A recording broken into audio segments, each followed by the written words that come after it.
Ladies and gentlemen, boys and girls, children of all ages, welcome to the channel. You know who it is. It's World of Wrestling, here today to discuss about AEW Dynamite, August 3rd, 2022 review. Alright folks, this was not bad at all. Do I believe they're going to reach anywhere close to a 2 million viewership like Monday Night Raw? Fuck no. Let's be honest, I hope they reach 1 million because they can't fucking seem to maintain 1 million viewers. And I wish they would. Because I love AEW. I'm a fan of it. I'm not going to just stop watching them just because of all of a sudden WWE decided to wake the fuck up and get rid of good old Vincey McMahon. McMahon decided to take a sabbatical and say goodbye to WWE because he's too busy sticking his dick in so much pussy that he has to give him $3 million worth of hush money per person. So, yeah.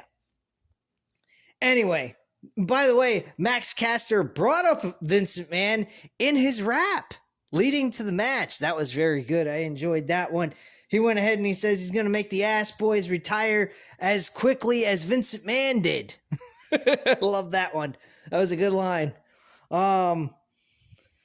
This show was not bad. It had its moments. I'd say by Christian Cage, Matt Hardy match, outside of Jungle Boy getting in the middle of that near the end, that match really sucked. It was boring. I did not like Christian Cage and Matt Hardy. They've done this before, and I think it was done last year, and it sucked as well. I did not like that whatsoever. Thought that match blowed. And this one, again, in their second encounter here in AEW, actually sucked as well. I did not like this. But the Jungle Boy coming down and making the save for Matt Hardy, I did enjoy that. That was very good. Luchasaurus actually came there as well first, and then Jungle Boy followed behind him. So that was pretty good. The Undisputed Elite was in the ring. I'm kind of just jumping all over the place, so please excuse me as I just kind of go based off of memory so I don't have to stop the video and then boot back on with more information on where we're at in chronological order. So I'm just going based off of memory. If I happen to forget anything, I'll have to stop the video and then continue where I left off, so I apologize. But anyway, guys, I'm kind of getting all this information directly off my phone, and I'm recording at the same time. So multitasking on this thing is not exactly easy. So apologize about that. But yeah, Undisputed Elite, we're in the middle of the ring with the Young Bucks, Kyle O'Reilly, and Bobby Fish, along with Adam Cole, baby. And Adam Cole went ahead and he was pretty much saying that he came into AEW on account of the Young Bucks. He believes in loyalty. Loyalty is power, and loyalty is success. And I was like, wow, he's teaching good morale here. Teaching people to be loyal to one another. Something that we have no idea about anymore these days. But lo and behold, Adam Cole truly showed his colors, and he showed his true colors and ended up going ahead and turning on the Young Bucks, which really was fucking retarded. Made no sense to me, but it makes sense after all because Hangman Page was asked by the Young Bucks to see if he would want to join them in this trios tournament for the tag team titles. So I think that had something to do with it. It makes a little bit of sense, actually. But then again, how can Adam Cole hate the Young Bucks for wanting to have their best friend, Hangman Page, join in on the party? I don't understand why Adam Cole wouldn't want Hangman Page to be part of the Undisputed Elite. But hey, it is what it is. But yeah, him and the Red Dragon, Kyle O'Reilly, Bobby Fish, attacked the Young Bucks. And then we eventually see Hangman Page making the save and making everyone from the Undisputed Elite leave the ring while he stood tall with the Young Bucks in the ring. So that was an okay little segment. I think that was pretty entertaining. And very funny that he was talking about loyalty and then totally betrayed his best friends that convinced him to come to AEW. So that makes tons of fucking sense, right? All right. Anyway, we had Jay Lethal and Orange Cassidy open the show, actually. Orange Cassidy and Jay Lethal had a very entertaining matchup to start the show. One of the best matches on the card, actually, I think, in my book. Outside of Chris Jericho and Wheeler Yuta and Chris Jericho did have a good match to end the show. They were the main event. But yeah, Jay Lethal and him did a good job. I'm actually gonna take that back. I have to give lots of credit to the women. Jay Lethal won his match against Orange Cassidy. Satin Singh came down to the ring, and along with Sanjay Dutt, they did an interview with Jay Lethal. At the time, Orange Cassidy suffered a storyline injury in his ankle during the match. And they played it out and said that they were going to go ahead and he was wanting to challenge Wardlow for the TNT Championship, and he has the intentions of hurting his good friend Orange Cassidy. Since Orange Cassidy earned his respect, he decided to go ahead and put him in the figure four until his leg broke. Well, Wardlow came down the ring and stopped him, and he says, well, guess what? We're going to face each other at wherever you want to face me for this TNT Championship. And Jay Lethal went ahead and he said to him, look, I want to face you at Battle of the Belts 3. So he accepted the challenge, and he said, it don't matter if it's tonight, doesn't matter if it's on August 6th at Battle of the Belt 3, I'm going to beat that ass. And that's all that was said in that segment. I actually enjoyed that very much. I thought that was pretty good. We had a backstage segment that was taking place earlier, pre-recorded, with Christian Cage. He was about to be interviewed, and it looked like Jungle Boy was about to run him over with a fucking car. This is Attitude Era at its best. Remember back in Survivor Series of 1999 when Steve Austin got run over by a fucking car? Well, that was Triple H and Rikishi involved in all that, and that was pretty fucking badass. So this was pretty cool in its own right, even though Christian did not get hit with a vehicle. Thank goodness. I don't think his body would be able to handle a shot like that taking place in his day and age in his lifetime at this point, at his age.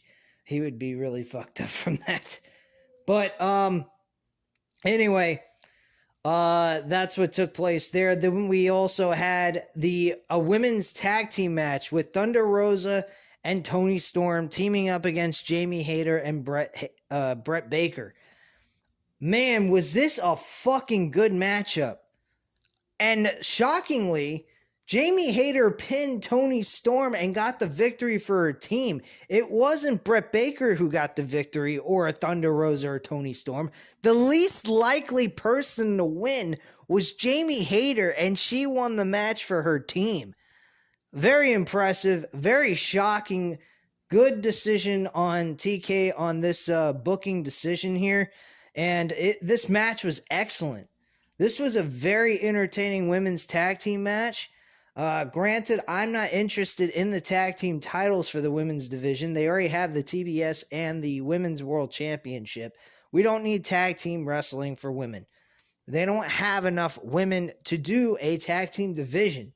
So let's keep it simple. Singles titles are better than tag team titles. Tag team titles require more people on a roster. They don't have that for the women. So I'd stay far the fuck away from that. Or you're just doing WWE type of mentality with the women's tag team division like they do in WWE. I wouldn't do that. I think WWE needs to get rid of the women's tag team titles. They're a dead concept. They don't even have a champion. Their fucking titles are vacated. What are they going to do? Strap the titles back on to Sasha Banks and Naomi? I mean, that makes no fucking sense. You strip them of the titles and you're going to give them the titles back anyway? After like a 3-4 week hiatus? Like, what the hell? That don't make any damn sense at all. Probably longer than that. I might be wrong. Yeah, I probably am wrong. I think it was back in June. Yeah, early June, late May, some shit like that. So like 2, 3 months. Feels like it wasn't even that long ago, but technically it was. um,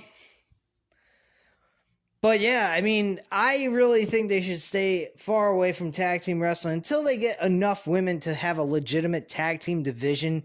I think it is best to just stick with singles championships. Bottom line, I have no interest in that at all.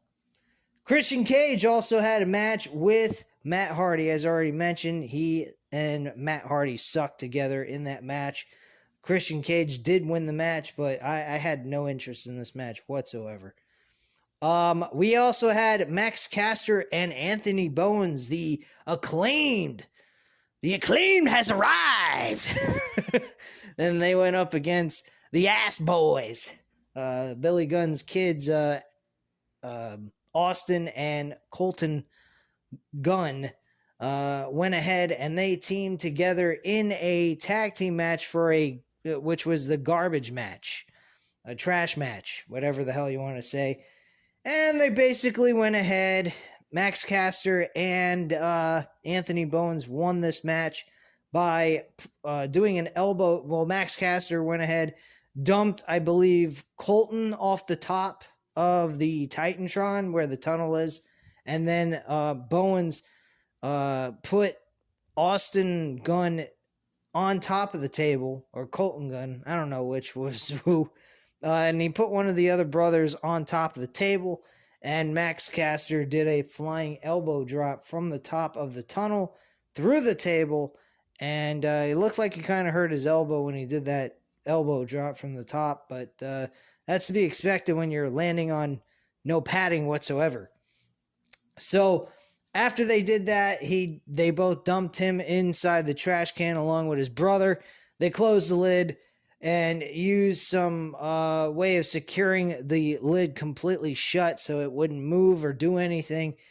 And they they were reenacting what Billy Gunn and Road Dogg did to Mick Foley and Terry Funk back in 1998. I remember this episode. I actually just recently watched it on Peacock. It was the February 2nd Monday Night Raw episode from 1998, where they shoved these two guys while they were inside a trash can after they had a match, and they shoved them off the fucking stage inside a trash can with it zip locked completely shut where they couldn't do shit. And they shoved them off the stage, and my goodness, they looked like they were going to die. They tried to do it. I mean, the ending of the execution was good because the whole trash can flipped over and it looked kind of scary, like the brothers could have, the Gunn brothers could have been like hurt really bad because it flipped completely over. But when they tried to actually execute them to both of them trying to do this, they almost fucked up completely. I mean, seriously, they made it look terrible. And they fucked up royally with this. I mean, Billy Gunn and Road Dogg, they had no problems doing this when they did it originally. They just fucking full motion, shoved them off. No, second chances or fixing what they were doing wrong. They almost shoved them completely off the stage with it going sideways, which made no fucking sense. How the hell they were not doing this correctly, but they weren't. And they eventually got it right, and they flipped it completely over on making it go upside down, which is pretty fucking sick. And I think the trash can lid actually came open as it was, tumbling over. So it's pretty fucking crazy. Let's see here. Jon Moxley, he cut a promo tonight as well, which I enjoyed. I thought that was very good. He was fucking on point. I mean, he has no care whatsoever if it's Will or Yuta, Chris Jericho. His idea is once you're in the ring with him, he has no respect for you. He forgets who the fuck you are. And the only thing he wants to do is beat you, name you, and make you bleed to death. So his whole mentality is beat the living hell out of you And even if that means killing himself in the process, he'll do that as well. He don't give a shit. I love it. This kind of promo work that Jon Moxley does reminds me of Steve Austin back. I actually, it's not WWF type of Steve Austin. It's more like ECW Steve Austin. In ECW, Steve Austin kind of cut promos very similar to this in some ways. But he wasn't at the same stardom that he was in WWF compared to what he was in ECW. ECW, he was nothing compared to what he was in WWF, to correct myself there. Because I think I left that to be a little confusing for everyone to understand what the fuck I was saying, but I apologize. Anyway, yeah, I think Jon Moxley is very much like the ECW Steve Austin, because Steve Austin back then was cutting on everybody. He disliked everybody. He disliked Eric Bischoff. He disliked, even, I think he talked some shit about Paul Heyman too. I mean, he was full-fledged, all-out crazy and was building so much frustration from all the creative bookers of both companies that he finally snapped and he started developing this really big attitude, and it just carried over in WWF. Once they took away that ringmaster gimmick, that was a real fucking joke. I'm glad Steve Austin was able to change Vince's mind and give him a better name than that. That was a joke and a half. So yeah, that is what took place there for Jon Moxley. He cut a really good promo there. We had Wheeler Yuta going up against Chris Jericho in the main event. And Chris Jericho and Wheeler Yuta had a good match. This was very entertaining, very fun. It was a worthy enough main event, I believe. And I think they did a good job here. Chris Jericho actually won the match with the Lionheart Tamer. I could not believe that shit. He actually used the WCW Walls of Jericho in that match. And let me tell you, folks, the Walls of Jericho does hurt, for real. I've applied it to one of my old friends I used to know back when I was in middle school. And we used to apply this hold to each other all the time. And man, did it hurt. What hurts more is your quads start to get stretched out, so they really hurt badly and they feel like they're pulled. The muscles are pulled, and your back, man, it gets torqued backwards and your back starts to hurt. If you pull it far enough, you can fucking snap their back with no problem. That shit is no game. They're not acting. They are seriously in pain the whole entire time they're in that fucking hold. And how they would endure all of that time in that hold and trying to scratch and claw to the rope, bottom rope, is beyond me. Kudos to them for the ones that have to get involved in that hold, because once you're in that hold, it hurts like a bitch. Now, the modified version, the original Walls of Jericho that Chris Jericho used to do back in WCW, that's even worse, because first off, he's applying his knee to the back of your neck and basically applying pressure. Then he's stretching your fucking quads, like I said before, even more, and your back is getting torqued even more backwards in the wrong direction. And I mean, literally, he looked like he almost had Wheeler Yuta's back snapped.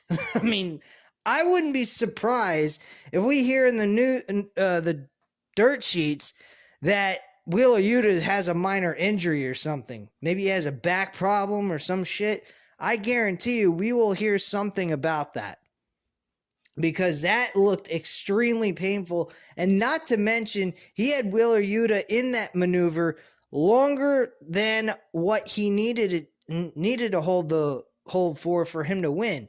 I mean, he held it past that, and he didn't let go until Moxley came down to the ring to stop him.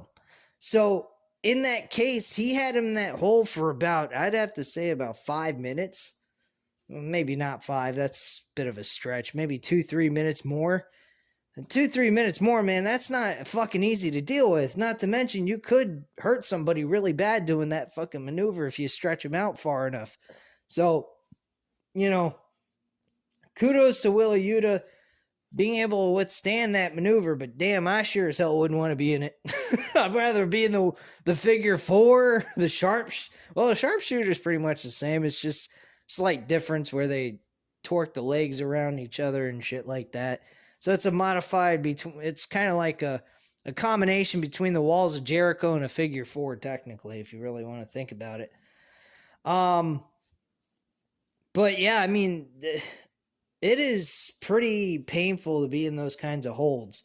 Figure four, I don't believe is really all that painful, except you're torquing someone's ankle.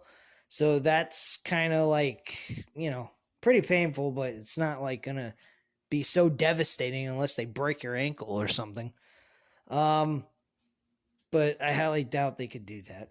I've never tried doing that maneuver. I still can't figure out how to do that fucking maneuver. I'd have to go to a wrestling school to learn that damn move. I'm sure Jay Lethal could show me. Since he has a training school here in Tampa Bay. Anyway, trying to think here, what else did I miss on this show? I think I covered pretty much everything. This is a short video. I mean, this was pretty much short, sweet, to the point. We did see a brief video from Miro talking about Malachi Black and asking God, is he bringing Malachi Black into his life for some strange reason, or is he his enemy? I don't quite understand any of this logic. Let's get these two guys to start a storyline and actually get physical and see them wrestle each other at All Out. That's what I would like to see. Enough with Miro cutting fucking video package, and same with Malachi Black. I talked about this last week. I mean, they had Malachi Black and Brody King talk about their two guys that they're dealing with, and yet they didn't fucking do anything on TV. No actual face-to-face interaction, physical, altercation, nothing. Darby Allin, though, tonight did supposedly tattooed, something about putting Brody King through putting him in his coffin and closing the lid type shit. And he tattooed that on his hand, writing that out. I'm like, that can't be real. I don't think we're going to see that on his hand when he starts wrestling on next Wednesday when he faces him in that coffin match. So, I don't know. Darby Allin's kind of taken a downward spiral a little bit, I'd have to say. He hasn't really done much, and I was seeing him as a future Star World Champion, possibly in the near future by like next year. We still haven't seen anything or heard from anything about MJF. I'd like to know what the fuck's going on with that. I want to see MJF on TV. It's long awaited. Let's get it on the road. Are we going to see it after All Out? Maybe that's the case. Who the fuck knows? But my attitude is, at this point, I want to see fucking MJF on my television screen, because I'll be honest with you. I like AEW. But I gotta be honest, this show has not been exactly the same it used to be. The show's kind of dived down a little bit. And I'm not saying that in a negative way. I'm just critiquing in a positive way of saying I hope they start doing, elevating the show. The wrestling has been fine. Wrestling has not been a major issue in AEW at all. Even now with this, with my criticism, I'm not criticizing the wrestling. I think the wrestling is good, but there's no legitimate excitement coming out of these shows anymore. These shows seem a little bit stagnant, and they don't seem to be elevated at all. And Raw was no better. Raw wasn't, elevating any major storylines or anything. They were doing some good positive changes that we haven't seen on WWE in a long fucking time, I will admit that. But like I said during Random Wrestling Talk last night, the show did bore me after a while. I got a little tired of it. I could only imagine how AEW Dynamite would be if it was a 3-hour show as well. I mean, I was getting a little bored. I will admit that. I hate to admit it, but the truth is is the show was getting a little dull. Just because the wrestling is good doesn't mean the show's exciting. I mean, we all know that these matches are fixed. They're not, like, legitimately come down to a realistic ending or anything. It's booked and decided on who gets the win and who gets the loss. So that's all there is to it. Now, with that being the case, and you knowing that for a fact, you need some kind of story that's going to get you excited and get you want to watch the show just as much as like you would with a sitcom or something. That's what's being missed in these AEW shows, and that is what's being missed in WWE for a very fucking long time. But I will give the WWE credit for Raw this past Monday. They did some storytelling. That the Street Profits thing, that was a good fucking segment.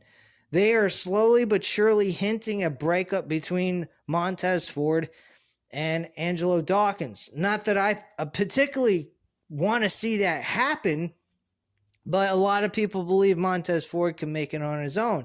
I believe that too, but they need a tag team division, and these two guys are definitely well worth keeping together because they're going to help the tag team division flourish once they start developing other tag teams to come into their division. But let's be honest, the tag team wrestling in WWE is terrible. So, oh yeah, I forgot to mention Will Hobbs. He had a match. He finished his match real quick against some 0-1 wrestler who probably showed up on fucking Dark and lost in 10 seconds as well. So he didn't do anything special. But Ricky Starks came in there. He tried to attack Will Hobbs. Unfortunately, that did not work out. He got spine busted 2 weeks in a row. So he got fucked up. I'm liking Will Hobbs as a heel. I really am. I think this Will Hobbs, keeping him as a heel by himself is really going to work out. Taz also did mention that their faction is no longer together. They are done. Hook's on his own. Same for Ricky Starks and Will Hobbs. Taz is no longer running this faction. It's done. It's over with. He's a commentator 100%, and he's been that way for quite a while now, so it doesn't really make a difference. We didn't see anything from Hook. I'm a little disappointed in that. They had a lot of good characters off the show tonight. But it still was a decent show. It was fun. I think they really were trying their best to deliver. And I think they did a decent job, but they're still missing a very important storyline that could really help them out. And I think the missing piece to the puzzle is MJF, man. Really, I really believe MJF is the missing piece to all this. I think MJF is very much missed, and somehow, someway, TK has got to get his ass back on television, because this show is suffering fucking badly without him.